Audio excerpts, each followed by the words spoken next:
subok palandungon no sama sa giwaligay na subok palandungon kasagaran o traghanan sa mga tao karon sa kalibutan, ni-give up na sa pagtuo sa existence sa Ginoo. Ni-give up na sa pagtuo nga naay Dios. Tungod karon sa gitawag nga dagan sa yawa nga business nga public school. Kung kanang gitawag nga to nga mga eskwelahan karon, mga eskwelahan. So mo ray rason nga ron undang eskwela.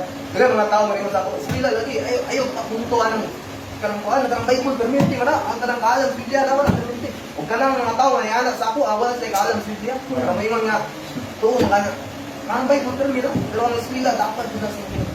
Pero pabantay mo tong balita. Akong graduating na ba? Discuss siya katay mari. Graduate na. Pero patay. Discuss siya. So, what shall a man if he shall gain the whole world and lose his own soul? Ito may makuha din mo sa mga butang o sa mga posisyon mo dito sa kalibutan, pero mong kalag, walay itawag nga, walay kaluwasan.